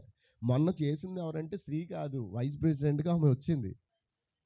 దేవుడు కనికరం ఇంకా ఉంది. ఎందుకనంటే ఇంకా ఉన్నారు కుల్లోలు, వాళ్ళు మనసులు మారట్లేదు, వాళ్ళ హృదయాలు మార్చాలి. ఇంకా కోపాలు, ద్వేషాలు, అసూయలు ఉన్నాయి నా పిల్లల్లో. వారిని గొర్రె పిల్ల భారీగా మార్చాలనుకున్నాను కానీ మారట్లేదు. అందుకే ఈసారికి వదులుతున్నాను. వదిలాడు. అందుకే ఇప్పుడు ఎవరు వచ్చారు? ట్రంప్ వచ్చాడు. లేకపోతే కమలా హ్యారిస్. ఆల్రెడీ అతడు చెప్పేశాడు. ఆ కమలా హ్యారిస్ వేసుకునే డ్రెస్సు, ఆమె ఆ కలర్ కూడా చెప్పేశాడు. వింటున్నారండి? ఎప్పుడు 1933లో ఆమె పుట్టుండదు అనుకుంటున్నాను నేను. ఆమె పుట్టుండదు. కానీ ఈ కాలప్రవక్త తన దర్శనంలో నేను ఒక స్త్రీని చూస్తున్నాను. ఆమె అమెరికా దేశానికి ఎన్నికై ఒక పర్పుల్ డ్రెస్ వేసుకుని, ఒక అందమైన స్త్రీ ఆ వేదిక మీదకి వచ్చి తన రాజ్యాంగాన్ని ఆ చేతులు ఊపుతూ సేమ్ హ్యాస్టీజ్ ఆయన ఏదైతే ప్రవచించాడో అదే కమలా హ్యారిస్ చేసింది. ఆమెకి వాక్యం తెలుసా? ఆమెకి ఆ రోజున ఆ ప్రమాణం చేయకున్న రోజున అదే డ్రెస్ వేసుకోవడానికి ఆమెకి ఐడియా ఉందండి. అమ్మా, పర్పుల్ కలర్ అంటే ఏంటో తెలుసా? పర్పుల్ కలర్ అంటే బైబిల్ ప్రకారంగా ఊదా రంగు. ఏంటండి? ఊదా రంగు అనేది చాలా వాల్యుబుల్ కలర్. ఇప్పుడు పర్పుల్ ఇప్పుడు ఎక్కువగా అన్ని చోట్ల కనబడదేంటి, ఎక్కువగా ఇష్టపడదేంటి? ఏమైనా కొనాలంటే మనం ఏం చేస్తున్నాం? ముందు ఏమడుగుతున్నాం? అమ్మ చెప్పరే, మాట్లాడలేదు. దేవునికి స్తోత్రం. మీరే కొంచెం మాట్లాడితే నేను పర్పుల్, మీరు పప్పులు కొనుక్కుంటారు, పరుపులు కొనుక్కుంటారు, కొనుక్కోండి మొత్తానికి. అయితే ఈ కాల ప్రవక్త ముందుగానే ఆ దర్శనాన్ని చూచి ఉన్నాడు. అది నెరవేరిపోయిందా? ఆ స్త్రీ వచ్చిందా? ఆయన మళ్ళీ ఇంకో మాట అన్నాడు. నేను అది స్త్రీగానే చెప్పాను, కానీ అది బహుశా ఒక రోమన్ క్యాథలిక్ సంఘం అయి ఉండొచ్చు అని కూడా చెప్పాడు ఆయన. ఈ ప్రపంచాన్ని ఏలుబడి చేసి దేవుడు తెలుసా? ఒక చిన్న దేశం, ఒక వాటికన్ సిటీలో రోమ్ అనే ఒక పట్టణం ఉంది. ఆ పట్టణంలో ఒక పోపు ఉన్నాడు. ఆ పోపే ఈ ప్రపంచానంతా ఏలుబడి చేయబోతున్నాడు. ఇప్పటికీ కూడా మన ప్రధాని కానీ, ప్రపంచ దేశాల్లో ఉన్న ప్రతి ప్రధాని కానీ ఎక్కడ పోవాలి? ఎక్కడికి వెళ్ళాలి? అమ్మా, అక్కడికి వెళ్ళే వాళ్ళు ఎలా వెళ్ళాలి తెలుసా? మోకాల మీద వెళ్ళాలి. అతని చేతి ఉంగరాన్ని ముద్దు పెట్టుకోవాలి, గౌరవార్థమే. ఇప్పుడు కూడా జరుగుతూ ఉంది. ఎంతమందికి అర్థమవుతుంది? ఆ పోపు అంత్యక్రీస్తు అన్న సంగతి మనందరికీ తెలుసు. హల్లెలూయా. పోపు సంస్థలు చేసిన ఆరాధనలు, పోపు సంస్థలు చేసిన పండుగలు, ఆ రోమన్ క్యాథలిక్ చేస్తున్న పండుగలు, ఆచారాలు, సిద్ధాంతాలు ఇప్పుడు ఎక్కడికి వచ్చేసాయి? మా వాక్యం వాయరండి, మేము మరియమ్మను ఆరాధించమంటారు. ఎవరాళ్ళు? బ్యాప్టిస్ట్ వాళ్ళు. మేము మరియమ్మను ఆరాధించం, మాకు తండ్రే, మాకు దేవుడే అని అంటారు. కానీ ఆ యొక్క క్యాథలిక్ చేసే ఆ ప్రతి ఆచారంలో ఎవరు చేస్తారు? వాళ్ళు పాటిస్తారు. పోపు ఆ యొక్క రోమన్ క్యాథలిక్ వాళ్ళు ఏం చేస్తారు? పుట్టిన పిల్లలు కూడా ఏం చేస్తారు? బాప్తిసాలు ఇచ్చేస్తారు. ఏం చేస్తారు వాళ్ళు? ఒక అత్తరుబుడ్డు లాంటివి తీసుకుని అందులో వాటర్ వేసి ఆ పిల్లోడి మీద పిత, పుత్ర, పవిత్రాత్మనామంలో నీకు ఈ పిల్లవాడికి బాప్తిసం ఇచ్చున్నా అని చెప్తారండి. పిత, పుత్ర, పవిత్రాత్మనామంలో ఇలా 3 సార్లు జల్లుతారు. అది పన్నీరు జల్లుతారుగా, అంతే, అయిపోయింది బాప్తిసం. దాన్ని కొంతమంది తప్పు పడుతున్నారని ఇప్పుడు ఏం చేశారంటే, కొంతమంది ఆ గంగాలంలో నీళ్లు ముంచాలని పాత నిబంధనలు ఉంది కదా, కాబట్టి ఆ పిల్లల్ని తీసుకొచ్చి గంగాలో ఒకసారి 3 సార్లు ముంచేద్దామని మొన్న ఒక అతను ఏం చేశాడంటే, పుట్టిన పిల్లోడిని తీసుకొస్తే 3 సార్లు ముంచాడు. పిల్లోడు ఏమయ్యాడు? చనిపోయాడు. కరోనా టైంలో ఇంకా ఘోరం. ఎవరిని ముట్టుకోకూడదు, ఎవరిని తాకూడదు. కాబట్టి ఇప్పుడు వాళ్ళకి బాప్తిసం ఇవ్వాలంటే వాళ్ళని దూరంగా ఎట్టి బొమ్మ గన్ను తీసుకుని అందులో వాటర్ వేసి, పెద్ద గన్ను, వాటర్ గన్ను, అందులో వాటర్ వేసి పిత, పుత్ర, పవిత్రాత్మనామంలో బాప్తిసం ఇస్తున్నాను. అయిపోయిందా? అసలు బాప్తిసం అంటే ఏంటి? రక్షణ అంటే ఏంటి? వారు ఏది చేస్తున్నారో బ్యాప్టిస్ట్ కూడా అదే చేస్తుంది. బ్యాప్టిస్ట్ ఏం చేస్తుందో లూథరన్స్ కూడా అదే చేస్తుంది. నిజమేనా? వాళ్ళు పిత, పుత్ర, పవిత్రాత్మనామన. పిత అంటే హిందీ, పుత్ర సాంస్క్రిట్, పవిత్ర హిందీ సాంస్క్రిట్ మొత్తం కలిపి ఆ భాషను తీసుకొచ్చి వీళ్ళు ఏం చేశారు? తండ్రి యొక్కయు, కుమారుని యొక్కయు, పరిశుద్ధాత్మ యొక్కయు నామము ఇచ్చేయండి బాప్తిసం. వాళ్ళు దాన్ని మార్చారు. లూథరన్స్ ఏం చేస్తున్నారు? నీతిగా జీవిస్తే చాలంటారు వాళ్ళు. ఏంటండి లూథరన్స్ పని ఏంటండి? మార్టిన్ లూథర్ అయ్యగారు ఉన్నారు కదా, మార్టిన్ లూథర్ గారు. ఆ లూథర్ గారు రోమన్ క్యాథలిక్ 99 తప్పులు ఒక పెద్ద ఫ్లెక్స్ చేయించి రాసి ఒక గేట్కి అంటించి పారిపోయాడంట. అప్పటి వరకు ఎవరి చేతిలోని బైబిల్ కూడా అమ్మ వింటున్నారా? ఏ కాలం అది? మార్టిన్ లూథర్ కాలం. మార్టిన్ లూథర్ కాలం అంటే ఎన్నోది బ్రదర్స్? ఎన్నోదండి? 5వ? 5ఏనా? అంటే 1500 శతాబ్దం వరకు కూడా మన చేతిలో ఏం లేదు. మరి ఆ బైబిల్ ఎవరి చేతిలో ఉంది? క్యాథలిక్కులు ఒక్క చేతిలోనే బైబిల్ ఉండేది. అంటున్నారా? కొన్ని గ్రంథాలు చుట్టలుగా ఉండి ఎంతమందికి అర్థమవుతుంది? అయితే ఆ మార్టిన్ లూథర్ ఏం చేశాడు? అవన్నీ కట్టలు కట్టి బయటికి పారిపోయి మొత్తం అది తప్పు, దాన్ని వెంబడించొద్దు అని గద్దించి మార్టిన్ లూథర్ ఒక వర్తమానాన్ని తీసుకొచ్చాడు. ఆ కాలంలో అది పనిచేస్తుంది. అమ్మా ఇప్పుడు మనం ఏమన్నా మార్టిన్ లూథర్ కాలంలో ఉన్నామా? అమ్మా చెప్పండి. అప్పుడు ఎడ్ల బండ్లు ఉండి అంట. మనం ఇప్పుడు ఎడ్ల బండ్ల మీద తిరుగుతామా? ఏమన్నా మెయిన్ రోడ్డుకి కుర్రోళ్ళు, బాబు డానీ కుర్రోళ్ళని ఎడ్ల బండ్ల మీద పంపించావా? స్వీట్స్ పంపలేదా? పంపలేదా? వెళ్ళారా? ఎడ్ల బండ్ల మీద వెళ్ళారా? వెళ్ళదా? సైకిల్ దొక్కుని వెళ్ళారా? వెళ్ళారు. గుర్రం మీద వెళ్ళదు కదా? సరే, దేవునికి స్తోత్రం. అంటే ఇప్పుడు మనం ఎక్కడ లేము? మార్టిన్ లూథర్ కాలంలో లేము. మార్టిన్ లూథర్ కాలంలో మార్టిన్ లూథర్ చెప్పింది వాస్తవం, సత్యం. ఎందుకంటే ఆ కాల ప్రజలకు అది పనిచేస్తుంది. హల్లెలూయా. ఇప్పుడు మళ్ళీ అక్కడి నుంచి ఎక్కడికి వచ్చాం? అప్పుడు మార్టిన్ లూథర్ కాలంలో ఎర్ర బల్బులు. మొన్నటి వరకు ఆ బల్బులు ఎట్టినే తిరిగాం మనం. ఇప్పటికీ కూడా ఆ బల్బులు వదలట్లేదు చాలామంది. మా ఇంట్లోనే ఉన్నారు కొంతమంది. ఆ ఎర్ర బల్బులు మాత్రం వదలట్లేదు. ఎందుకమ్మా ఎర్ర బల్బులు? 4 బల్బులు కాల్చి కరెంట్ అది ఒక్కటే పీల్చేస్తుంది. రేటు తక్కువే కానీ బిల్లు ఎక్కువ. ఒక్కసారి 10 రూపాయలు ఎట్టి కొనేసుకోవచ్చు. 10 రూపాయలకు బల్బు వచ్చింది కదండి. నేను 10 రూపాయలు కొనివ్వండి బల్బు. అవునా కదా పెద్దనాన్న గారు? మామూలు 0 వాట్ కాదండి. ఎర్ర బల్బు 60 క్యాన్ల బల్బే 10 రూపాయలు కొనివ్వాళ్ళం. 40 క్యాన్లు 60 క్యాన్లు. కానీ ఇప్పుడు ఆ మార్టిన్ లూథర్ కాలంలో దీపం బుడ్ల కాలం. అది నిజమేనా? దీపం బుడ్ల కాలం, ఎద్దుల బండి కాలం. కానీ ఆ కాలంలో పనిచేసిన వెలుగు ఈ కాలంలో పనిచేస్తుందా? నేను అక్కడి నుంచి వచ్చాను, అక్కడ అలాగా ఉంటాను. మా ఇంట్లో దీపాలు సూప్ లైట్లు ఉండకూడదు, ఎల్ఈడి బల్బులు ఉండకూడదు. మా మార్టిన్ లూథర్ దీపం వెలిగించాడు, నేను కూడా ఏం చేస్తాను? అమ్మా ఎంతమందికి అర్థమవుతుంది? దేవునికి స్తోత్రం. బాగుంది కదా అమ్మ? చెప్పండి. ఆయన ఎద్దుల బండి మీద తిరిగాడు, గుర్రం మీద తిరిగాడు. నేను కూడా ఎద్దుల బండి మీద గుర్రం మీద తిరుగుతాను. కుదురుతుందా? నీ ప్రయాణం సాగుతుందా? నువ్వు ఏ యుగంలో ఉన్నావు? సునీత విలియమ్స్ అంట ర్యాకెట్లో వెళ్ళిపోయింది. రావడానికి ప్రయత్నాలు చేస్తుంది. ఆమె వస్తుందో లేదో నాకు తెలియదు, కానీ ప్రార్థన చేద్దాం. ప్రభువా నీ చిత్తమైతే అప్పటికి మారు మనసు ఇచ్చి తీసుకురానైనా. నిజమేనా? అంతే కదా. ఏ ఒక్కరు నశించుకోవడానికి ఇష్టం లేదు కదా. సునీత విలియమ్స్ రావడానికి పాపం ఇంకో శాటిలైట్ పంపించారంట. అది ఉత్తరే ఖాళీగా వచ్చేసింది. ఇప్పుడు మనం ఏ యుగంలోనో ఇంకెళ్ళిపోతే మనిషి వెళ్ళడానికి రాకెట్ కావాలి, నీకు వెళ్ళడానికి దేవుడి యొక్క మేఘం కావాలి. నిజమేనా? మనం చూస్తున్న కాలం ఏంటి? కొంతమంది జానిస్లీ కాలంలో ఉన్నారు. ఇంకా జానిస్లీ కాలంలో ఏమన్నా ఎర్ర బల్బులు, దీపం బుడ్ల నుంచి కొంచెం అప్డేట్ అయ్యారు, ఎర్ర బల్బులు వచ్చాయి. ఈ ఎర్ర బల్బుల కాలంలో ఆ ఎద్దుల బండ్లు గుర్రాల బండ్లు మానేసి సైకిల్ తొక్కడం, ఆ కాలంలో సైకిల్ తొక్కడం కనిపెట్టారు. సైకిళ్ళు ఇప్పటికీ మనం సైకిల్ వాడుతున్నాం అనుకోండి, కానీ మోడల్ సైకిళ్ళు. అప్పుడున్న సైకిళ్ళు చెక్క సైకిళ్ళు తెలుసా? చెక్కతో సైకిల్ తయారు చేయడం తెలీదా? ఎప్పుడు చూడలేదా? అప్పుడు చెక్క సైకిల్, దొడ్డే చెక్కతో ఉండేది.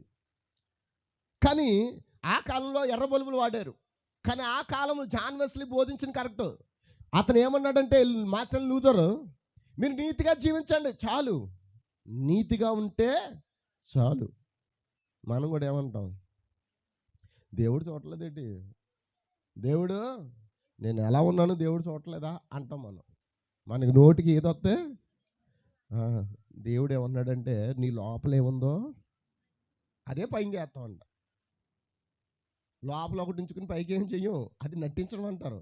కానీ లోపల ఏముందో అదే మనం ప్రదర్శిస్తామంట. దేవునికి స్తోత్రం. అది నీతీకరణ కాలం, నీతిగా ఉంటే చాలని చెప్పాడు. కానీ ఆ కాలం వరకు అది.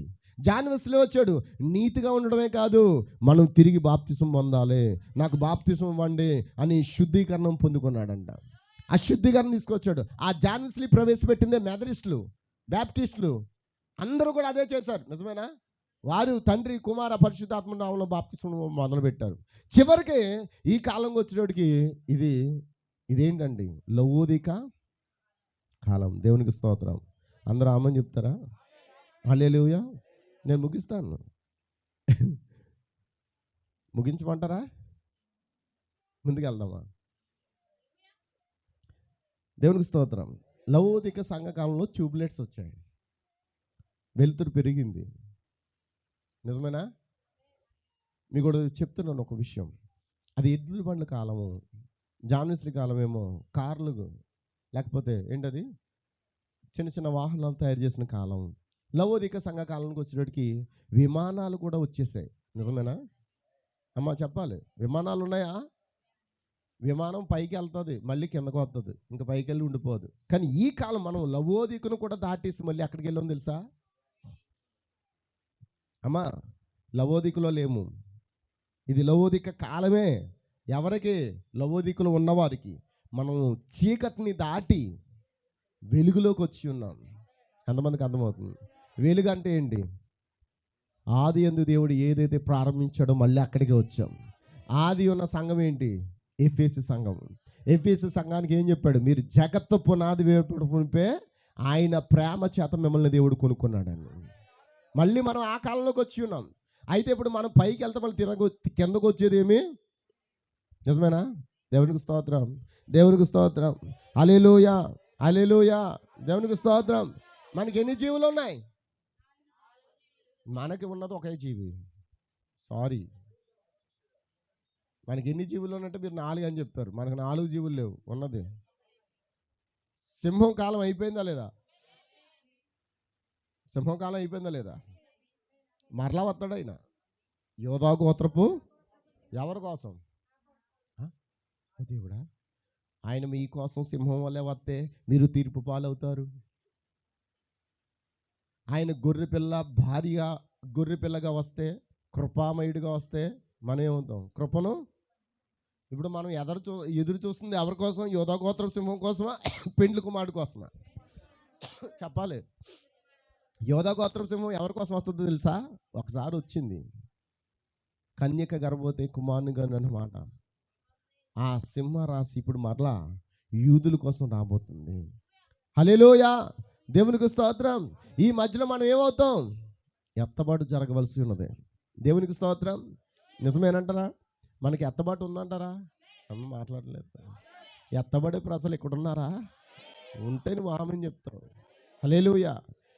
మనల్ని చీకట్లో ఉన్నవారిని దేవుడు ఎక్కడ తీసుకొచ్చాడు? అక్కడ ఆగిపోయామండి. పాఠం అంతా అక్కడ ఆగిపోయింది, ముందుకు వెళ్ళట్లేదు. ఇంకా చాలా సబ్జెక్ట్ ఉంది. చీకట్లో ఉన్నవారిని దేవుడు, మనం ఉన్న కాలం ఏంటి? దూడ కాలం కాదు, దూడ వలె కష్టపడే కాలం కాదు. సువార్తలో 4 సువార్తలు ఉన్నాయి. ఎన్ని సువార్తలు? ఒకటేంటి చెప్పాలి? రెండోది, 3, 4. మొట్టమొదటి మత్తయి సువార్త సింహానికి సాదృశ్యంగా ఉన్నది. రెండోది మార్కు సువార్త దూడకి సాదృశ్యంగా ఉంది. లూకా సువార్త మనిషిని ముఖమునకు. ఎక్కడున్నాయి పాస్టర్ ఇవన్నీ అనుకుంటారు. బైబిల్ చదువుతూ అర్థమవుతుంది. అందుకే ప్రకటన గ్రంథం 4:7 స్పష్టంగా ఉన్నది. మరి చివరిదేంటి చూడండి. మీరు ఒక విషయాన్ని చెప్తున్నాను. ఈ 3 జీవులు పాలిస్తాయి. నిజమేనా? ఏ 3 జీవులు? సింహము, దూడ, మనిషి ఏమిస్తాడు? పాలిస్తాయి. పాలిచ్చి తన పిల్లల్ని, ఓ మై హల్లెలూయా. ఇప్పుడు మనము పౌలు అంటున్నాడు, మీరు పాలు తాగేవారు కాదంటున్నాడు. మీరు పిల్లలు కాదు. ఇప్పుడు ఏమై ఉన్నారు? మీరు పెద్దవారై ఉన్నారు. మీకేం కావాలి? బలమైన ఆహారం. బలమైన ఆహారం ఏంటి? మాంసం. మాంసం ఏంటి? రక్తంతో కూడింది, జీవంతో కూడింది. అందుకే పక్షిరాజు తన పిల్లలకి ఏమిస్తుంది? ఏమని ఇస్తుంది? పాలిస్తుందండి పక్షిరాజు? పాలిస్తుందా? ఫీడింగ్ ఎలా చేస్తుంది తన పిల్లలకి? రక్తముతో కూడిన అప్పుడప్పుడు కుళ్ళిపోయింది కాదు, అప్పుడప్పుడుకి చంపుకుని వాటి కళ్ళ ముందే వాటిని చంపి ఇలా పీకాలను చెప్పి ఆ ముక్కలు తీసుకెళ్ళి ఆ నోట్లో పెడుతుంటే అవి ఏం చేస్తుంది? మనం తినేది తాజామన్నా కుళ్ళిపోయిన మన్నా. మార్టిన్ లూథర్ కాలంలో బోధించిన వాక్యం కాదండి మనం బోధించుకునేది. జానుస్లీ కాలంలో బోధించిన వాక్యం కాదండి మనం బోధించేది. లవోదిక సంఘ కాలంలో బోధించిన వాక్యం కాదండి మనం బోధించుకునేది. మనము తాజామన్నాన్ని బోధించుకుంటున్నాం. ఎందుకంటే మనకి ఎత్తబడే శక్తిని ఇవ్వాలి ఇప్పుడు దేవుడు. రాకెట్ కంటే ఇప్పుడు రాకెట్ల కంటే మనం ఎక్కువగా ఆ మొదటి వ్యామగామి ఎవరు? బైబిల్లో మొదటి వ్యామగామి ఆనోక్. ఆనోకు దేవునితో నడిచిన దేవుడు అతడు మొట్టమొదటి వ్యామగామై ఉన్నాడు. అతడికి ఏ షూట్ లేకుండా ఏమి లేకుండా దేవునికి ఇష్టంగా జీవించాడు కాబట్టి దేవుడు అతను ఏం చేశాడు? దేవుడు కూడా ఈ కాలంలో నమ్మకస్తులందరినీ తీసుకుపోయే కాలం. దేవునికి స్తోత్రం. అందుకే చిన్న మాటలు నేను చదివించాలని ఆశపడుతూ ఉన్నాను. చాలా వచనాలు ఉన్నాయి. అయితే సరే, చిన్న మాట చెప్పి నేను ఈ వాక్యాన్ని ముగిస్తాను. మనం చీకటిలోకి చెందిన వారం కాదు, నిజమేనండి. దేవుడు అన్నాడు మీరు భయపడవద్దు, మన చీకటి సంబంధం కాదు. యుద్ధములు, యుద్ధ సమాచారాలు, కరువులు, భూకంపాలు జరుగుతున్నాయి. అవన్నీ వేదాలకు ప్రారంభం. కానీ నువ్వు గుర్తించవలసింది ఏంటి తెలుసా? ఈ రాకడికి యువ సౌమతికి సూచనలు దగ్గరికి వచ్చే కనుక నువ్వేం చేయాలి? సిద్ధపడాలి. సిద్ధపడాలంటే ఇంకేం కావాలి? మనలో అప్పుడప్పటికి వచ్చేది టెంపర్లో, షార్ట్ టెంపర్స్ అంటారు. వెంటనే రియాక్ట్ అయిపోతాం, నిజమేనా? కానీ రియాక్ట్ అయిపోతున్నావు, ఎంత తొందరగా రియాక్ట్ అయిపోతున్నావో అంత తొందరగా నువ్వు పశ్చాత్తాపడుతున్నావా? దేవునికి స్తోత్రం. మనలో ఉన్న టెంపర్స్ అండి. టెంపర్ థాట్ ఎప్పుడైనా చూసారా అమ్మ? టెంపర్ థాట్ అంటే తెలుసండి తమ్ముడు? ఆ యొక్క సముద్రంలో టెంపర్ థాట్ వాడకేసి లాగుతున్నప్పుడు ఆ టెంపర్ వచ్చేస్తుంది కదా, దానికి ఒక చాకు ఎడితే ఏమవుతుంది? దాన్ని కొయ్యక్కర్లేదు. ఆ టెంపర్కి ఒక చిన్న చాకు ఎడితే నిజమేనా? మనలో ఉన్న టెంపర్ ఎక్కువైపోతే మనం కూడా ఏమైపోతాం? తెగిపోతాం. ఎంతమందికి అర్థమవుతుంది? అందుకే ఇప్పుడు మనం ఏం చేయాలి? మనలో ఉన్న షార్ట్ టెంపర్స్ అన్నీ ఏమవ్వాలి? రియాక్ట్లో మనం ఎంత తొందరగా రియాక్ట్ అవుతామో అంత తొందరగా పశ్చాత్తాపడాలి. ప్రభా నేను కోప్పడ్డాను, ప్రభా నన్ను క్షమించు, ప్రభా నిన్ను కావాలని చేయలేదు అని నువ్వు ఎప్పటికప్పటికి నిన్ను శుద్ధి చేసుకుంటుంటే దేవుడు తన కనికరాన్ని నీకు ఇస్తాడు. దేవునికి స్తోత్రం, దేవునికి స్తోత్రం. నిజమేనా? హల్లెలూయా. మనం ఏం కాలంలో జీవిస్తున్నాం? వెళ్ళిపోయే కాలం. రాకెట్ కంటే దూసుకుపోయే. రాకెట్లు ఎక్కడ పోతే ఏమంటారు? అంతరిక్షంలోకి వెళ్తాయి. కానీ మనం వెళ్ళేది అంతరిక్షానికి కాదే, అదృశ్యమైన ప్రపంచంలోకి వెళ్ళబోతున్నాం. దేవునికి స్తోత్రం, ఆమేన్, హల్లెలూయా. మీరు చీకటి చెందిన వారు కాదు, మీరు వెలుగులో ఉన్నవారు. వెలుగులో నడవండి. గుర్తుపెట్టుకోండి. మీరు పాత యాపిల్ కోర్ని తీసుకోవచ్చు, నేలపై వేయండి. ఇది పగటిపూట ఏమీ ఇబ్బంది పెట్టదు. ఇది రాత్రికి ఆనవండి. ఆ పైన ఏం చేస్తాయి? బొద్దింకులు మరియు స్థలం చుట్టూ ఉన్నవన్నీ దానికి క్రాల్ చేస్తాయి.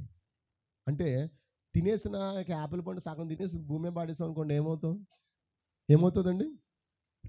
పురుగులు పడతాయా? నిజమేనా? మన బాడీ కూడా సేమ్ అంతేనండి. ఈ బాడీ కూడా ఇది శాశ్వతమైన బాడీ కాదు. లాస్ ఏంజల్స్లో ఇంచుమించు 57 లక్షల మిలియన్ల కోట్లు నష్టం వాటిల్లింది. అమ్మ వింటున్నారా? అందులో ఉన్నవాళ్ళు ప్రెసిడెంట్ ఉంటాడా? మన జో బైడెన్ ఇల్లు కూడా ఏమైపోయిందంట పూర్తిగా. అందులో ఏముంటాయి? చాలా విలువైన వస్తువులు ఉంటాయి. దోచుకున్న వాళ్ళు దోచుకున్నారంట. దోచుకున్నారు కానీ ఎక్కడ దాస్తారు? దోచుకుంటారంట. ఈ ఇల్లు కాలిపోతే ఇంట్లో వాళ్ళు ఎవరు లేరు, వెళ్ళిపోయారు, బద్దలు కొట్టేసి తలుపులు, బంగారు వస్తువులు, బలమైనవి లేకపోతే ఆ యొక్క విలువైన వస్తువులన్నీ దోచుకుంటూ ఉన్నారంట. దోచుకుని ఎక్కడ దాస్తారు? హల్లెలూయా, దేవునికి స్తోత్రం, హల్లెలూయా, హల్లెలూయా. ఒక వర్తమానం ఆయన చెప్తున్నాడు, నేను దాని గురించి మీరు చదవాలని ఆశ కలుగుతున్నాను. ఎత్తబడుట ఆయన వర్తమానంలో చెప్తూ ఉన్నాడు. మీరు చదవండి ఆ బుక్స్. మీకు ఎంతో ఉపయోగపడతాయి. ఈరోజు మనం చీకట్లో ఉన్నవారం కాదండి, వెలుగులోకి వచ్చాం. ఇంకా చీకటి కార్యాలు చేస్తున్నామేమో. హ్యాపీలు కులిపోయినట్లుగా మనం కూడా ఏమవుతాం, కులిపోతాం. గుర్తుందా, ఒకరోజు ఎత్తబట్టాను మొత్తం మనం 192 పేరాగ్రాఫ్లో చెప్తున్నాడు. ఆ రోజు ఆ దూత అక్కడికి దిగి వచ్చినప్పుడు ఆ బండ వద్ద మీలో చాలామంది పురుషులు సరిగ్గా అక్కడ నిలబడి ఉన్నారు. మరియు మనం ఎక్కడైతే నిలబడి ఉన్నామో ఆ బండ చుట్టూ ఆ వెలుగు మరియు అగ్ని పరలోకం నుండి కురియునున్నది. పర్వతం నుండి బండలు బద్దలై మరియు ఆ చుట్టుపక్కల పడుచున్నవి. అది గట్టిగా 3 సార్లు పేలిపోయినది. నేను ఇట్లు చెప్పాను, తీర్పు పశ్చిమ తీరాన్ని తాకుతుంది. ఏం చెప్పాడండి, ఏం చెప్పాడు? తీర్పు పశ్చిమ తీరాన తాకుతుంది. దాని తర్వాత 2 రోజులకు అలస్కా దాదాపుగా మునిగిపోద్ది. జ్ఞాపకం ఉంచుకోండి, దాన్ని చెప్పిన అదే దేవుడు లాస్ ఏంజల్స్ నాశనం అయిపోద్ది. ఏమైపోద్ది? దేవుడు చెప్పాడు నాకు, ఒక దేశంలో ఉంటూ, ఒక పట్టణంలో ఉంటూ ఈ ఇండియా నాశనం అయిపోద్దని నేను ప్రకటించాను అనుకోండి, నన్ను ఏం చేస్తారు? చెప్పు తీసుకుని కొడతారు. అవునా కాదా? ఎంత ధైర్యం ఉండాలండి, ఎంత గట్స్ ఉండాలండి. ఈ కాల ప్రవక్త దేవుడు ఏదైతే చెప్పాడో తన దేశం గురించి, ఆ దేశం గురించి ప్రవచనాలు ప్రవచించాడు. ఇప్పుడు ఏమవుతున్నాయి? ఒక్కొక్కటి జరుగుతుందా? లాస్ ఏంజల్ నాశనం అయిపోయింది అని చెప్పాడు, మరియు దాని పని అయిపోతుంది. అప్పుడు ఏదో నాకు తెలియదు, కానీ మీకు చెప్పలేదు. నేను దాన్ని చెప్పినట్లు నాకు తెలియదు. కానీ ఇక్కడున్న ఈ సహోదరుడు నేను అనుకున్నది ఏమిటంటే, చూడండి, నేను నమ్ముచున్నాను. అక్కడ బయట ఒక వీధిలోకి నన్ను తీసుకుని వెళ్ళాడు. నేను తిరిగి చూసేంతవరకు అదేమిటో నేను ఎరిగి ఉండలేదు. నేను తిరిగి లేఖను చూశాను. మరి యేసు ఇట్లా చెప్పాడు. ఏమని చెప్పాడు? యేసు ఒక కపెర్నహూము అనే పట్టణంలో ఉండేమన్నాడు, కపెర్నహూమా, కపెర్నహూమా, ఎన్నో హెచ్చించుదానా, ఆకాశం మట్టుకు నిన్ను నీవు హెచ్చించుకున్నావుగా, పాతాళం వరకు నువ్వేమవుతావు, దిగిపోతావని ఆ కపెర్నహూము దగ్గర ఉండి యేసుప్రభు ఏం చేశాడు? ప్రవచనం. నిజమేనా? హల్లెలూయా, దేవునికి స్తోత్రం. గమనించండి, నీలో చేయబడిన అద్భుతాలు సొదొమలో చేయబడిన ఎడల, నీకు చేయబడిన అద్భుతాలు సొదొమ గొమొర పట్టణాల్లో చేయబడిన ఎడల, నేటి వరకు వాళ్ళకి ఏమొచ్చును? మారు మనసు వచ్చి వారు కూడా ఏం చేస్తారు? యేసు ప్రభువే దేవుడని నమ్మును. కానీ దేవుడు దానికి ఏమిచ్చాడు? తీర్పునిచ్చాడు. అగ్నితో అవి ఏమైపోయాయి? ఈ దినాలు ఎలా ఉంటాయని చెప్పారు? లోకసువార్త 17:30 త్వరగా నేను ముగిస్తున్నాను, ముగింపులోకి వెళ్తున్నాను.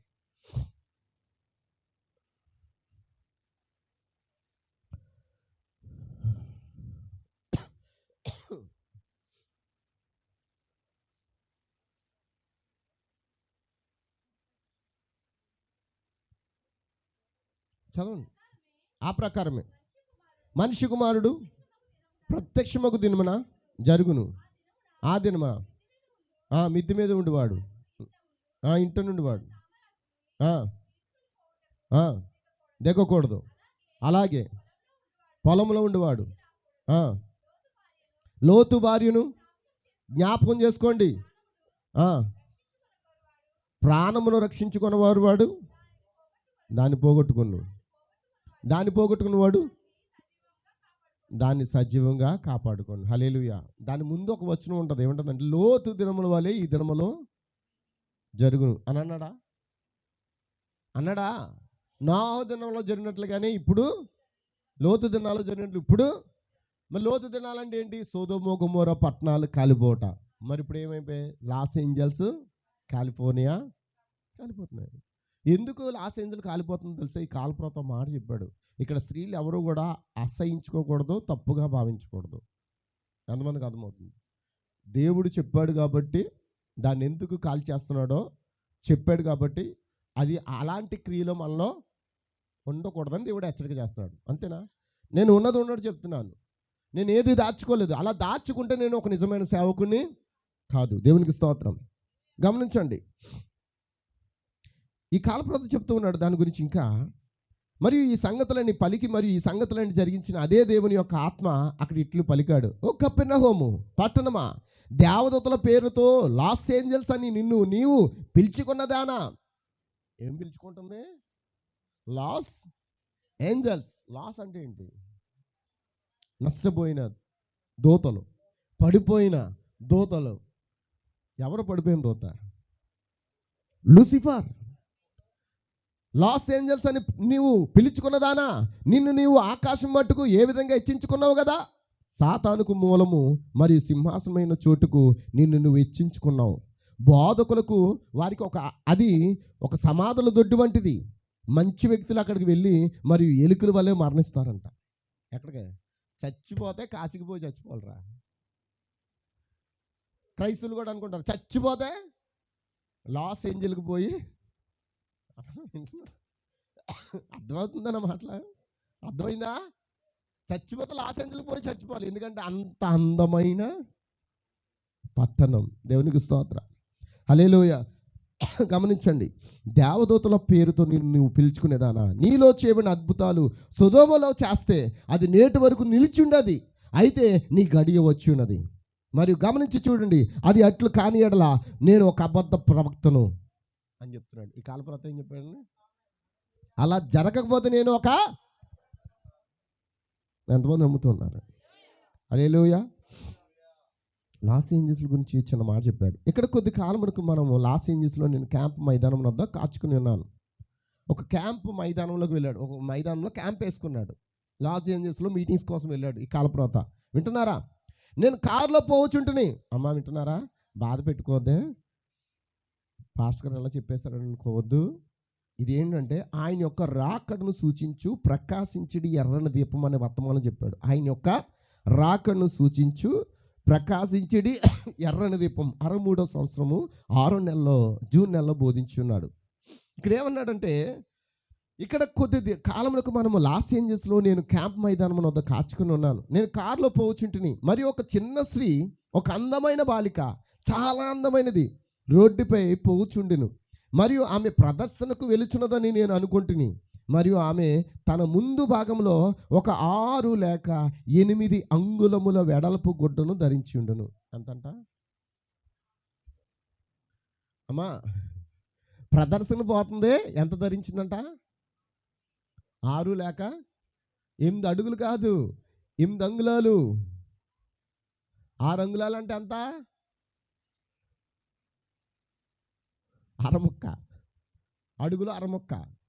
6 లేక 8 అంగుళాల ఒక చిన్న ముక్కను హల్లెలూయా ఆమె ధరించుకుని ప్రదర్శనకు వెళుచున్నదంట. హల్లెలూయా. మరి దానిపై 3 లేక 4 అంగుళముల వెడల్పు అంచు ఉండెను. ఏమండి? 3 లేక 4 అంగుళాలు అంచు ఉన్నదంట. హల్లెలూయా. మరియు ఆమె శరీరంపై భాగమున, పై భాగమున ఒక చిన్న బిల్లను పెట్టుకుని ఉండును. ఎక్కడ? పై భాగంలో. గమనించండి, ఒక చిన్న బిల్లను పెట్టుకుని ఉండెను. అది మీ పిడికిలో ఇమిడిపోయేంత ఒక్కొక్క గుడ్డ చాలినంతగా ఆమె శరీరంపై ధరించుకొని ఉన్నది. కింద భాగములకేమో 6 లేక 8 అంగుళాలు, పై భాగానికేమో ఆ చేతిలో పిడికిడికి సరిపోడినంత మొక్క. అలాంటి మొక్కలు ధరించుకుని ఒక స్త్రీ రోడ్డు మీద ప్రదర్శన కొరకు నడుచుకుంటూ అమ్మ వెళ్ళిపోతుంది. అమ్మ వింటున్నారా? మనకు దాన్ని బట్టి మనం ఏం నేర్చుకోవాలి? పాస్టర్ గారు మాకెందుకండి అని అనుకుంటున్నారా? గమనించండి, ఒక్కొక్క గుడ్డ చాలినంతగా ఆమె శరీరంపై ధరించుకున్నది. దానిని ఇలా తగిలించుకుని ఉన్నది. కాళ్ళకు బూట్లు వేసుకుని దానికి కుచ్చులను తగిలించుకుని కౌబాయ్ టోపీ పెట్టుకుని వెళ్ళిచి ఉన్నదంట. ఎంతో ఆకర్షణీయంగా ఆమె కనిపించున్నది. ప్రతి యవనస్తుడైన పురుషుడు ఆమె ప్రక్కనే కొంతసేపు ఆగి కులుకుచూ నడుచుచుండే ఆమె చూస్తూ ఉంటాడని నేను అనుకుంటూ ఉన్నాను. దేవునికి స్తోత్రం, దేవునికి స్తోత్రం. హల్లెలూయా, హల్లెలూయా. ఆమె ఏం చేస్తుందో తెలుసా? యోధా పత్రిక 1:7 చెప్పిన ప్రకారంగా, ఆ ప్రకారంగానే సొదొమ గొమొర్రాలను వాటి చుట్టుపట్ల ఉన్న పట్టణములను వీరి వల్లే వ్యభిచారం చేయొచ్చు పరాశరీరమును సారులైనందున నిత్య అగ్ని దండన అనుభవించుచు దృష్టాంతంగా ఉంచబడును. ఎక్కడంట? సొదొమ గొమొర్రా పట్టణాల్లో జరిగినట్లుగానే లాస్ ఏంజల్స్లో కూడా జరుగుతుంది. ఏదో నన్ను ఆపినట్టు దేవుడు నాతో చెప్పినట్టు అనిపించింది. నువ్వు ఆ విధంగా చెప్పిన ఎడల ఆ దూరముగా ఉన్నవారు నిన్ను చెరసాలలో వేసేదని చెప్పాను. ఒకవేళ నేను అలా చెప్తే చెరసాలలో వేసేస్తారు. అక్కడే నీవు ఉన్నావు. అప్పుడు బిల్లి బయటికి వచ్చి సమయం అగుచుంది రమ్మని చెప్పాను. వారు నమ్మిడను పాటను పాడుచుండ్రి. ఓమై, ఏ విధంగా అటువంటి కార్యములు జనులు వశపడబడుచున్నారు, ఏలగన వారు దేవుని యొక్క వాక్యం లెక్క చేయటం లేదు. హల్లెలూయా. మరియు ఇంకొక కార్యము, వేదిక వెనుక సంస్థలతో కట్టబడి ఉన్న వాక్య పరిచారకులు దానిని చదివి మరి దేవుని వాక్యమును ఎరిగి ఉన్నవారు దాని గురించి చెప్పుటకు నిషేధింపబడి ఉన్నారు. ఏలయనగా వారు దాన్ని చెప్పినట్లనే సంఘము వారిని వెళ్ళిపోవును. మరియు సంఘమును సభ్యుల కొరకు ఎదురు చూచున్నది. అయితే దేవుడు నక్షత్రం వలె ప్రకాశించుటకు జీవము గల దేవుని యొక్క మరలా జన్మించిన పరిశుద్ధుల కొరకు ఎదురు చూచుచున్నాడు. ఎవరి కోసం ఎదురు చూస్తున్నాడు? మరలా తిరిగి జన్మించిన పరిశుద్ధుల కొరకే దేవుడు ఎదురు చూస్తున్నాడు. నువ్వు అలా మాకు బోధించొద్దు, అలా చెప్పొద్దు అని చెప్పే ప్రజల కొరకు ఆయన ఏమీ ఎదురు చూడట్లేదు. మీ పాస్టర్ గారు ఇలాంటి విషయాలు చెప్తున్నారని మీరు అనుకోవచ్చు. ఏమండి, చెప్పకపోతే రేపు పొద్దున మీ పిల్లలు కూడా అలాంటి కొట్టలేసి పంపుతాను నువ్వు రోడ్డు మీదకి. అవునా కదా? దేవుని తీర్పుకి నువ్వెవరు కారణం? నువ్వు వాళ్ళు కాదు, తయారు చేసిన నువ్వే కారణం అవుతావు. ఆమేన్. దేవునికి స్తోత్రం. మన ఆడపడుచులు కానీ మన పిల్లలు కానీ వస్త్రాలు ఎలా ఉండాలి? ఎదుటోడు పక్కన వచ్చి కామెంట్ చేసినట్లు ఉండకూడదు. ఎలా ఉండాలి? దిగుచున్న వస్త్రాలు ఉండాలి. కానీ మన వస్త్రాలు ఏం చేస్తాం? మా పిల్ల చాలా అందంగా కనబడాలి. ఎలా కనబడాలి? చాలా అందంగా. ఎవరికి అందంగా కనబడాలి? ఓ స్త్రీ, ఆలోచించు. నువ్వు అందంగా కనబడవలసింది నిన్ను సృష్టించిన సృష్టికర్తకి. నీ అందం పక్కోలు చూస్తే దానివల్ల ఉపయోగం లేదు. ఒక స్త్రీ ఆమె అలంకరణ బట్టి, యెజబెల్ని బట్టి అనేక మంది ప్రవక్తలు, 400 మంది ప్రవక్తలు, ఇంకో 450 మంది ప్రవక్తలు ఆమె వెంట వెళ్ళి ఎక్కడ పోయారు?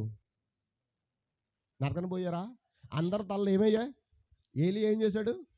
ఆ కర్మేలు పర్వతం పెట్టి మొత్తం ఇంచుమించు ప్రవక్తలు 450 మంది ప్రవక్తలు తలలో నరికేశాడా?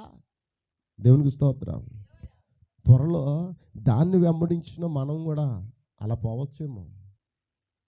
వింటున్నారా? అది మహాభయంకరమైంది కదా. దేవునికి స్తోత్రం. అయితే అలా బోధించద్దని చెప్తారంట. అలాంటి సంఘాలకు ఎవరు వెళ్ళరంట. వింటున్నారా? అదే కుళ్ళు జోకులు వేసుకోండి, కాలక్షేపం, పిట్ట కథలు చెప్పుకుంటూ, కొన్ని జోకులు వేసుకుంటూ. జోకులు ఉంటాయి కానీ అన్ని సమయంలో జోకు పని చేయదు. ఏ సమయంలో అది ఉపయోగపడాలో దేవుడు అలాంటి సమయంలో వాడుకుంటాడు. దేవునికి స్తోత్రం. ఆమేన్. అమ్మ చెప్పండి అమ్మ. ఎవరికైనా బాధ కలుగుతుందా? చెప్పడానికి బాధ కలుగుతుందా? హల్లెలూయా. మీ పిల్లలకి, చిన్న పిల్లలకి కూడా చిన్న పిల్లే కదండి అని మనం ఏం చేస్తాం? చిన్న డ్రాయర్ ముక్కేసి వదిలేస్తాం వీధిలోకి. అదే రేపు పొద్దునాలకి అలవాటై కొంచెం మాదిరి వయసుకు వచ్చినా ఎలా ఉంటారు వాళ్ళు? అలాగే. కానీ వాళ్ళకి చిన్నప్పటి నుండి అలవాటు చేయండి.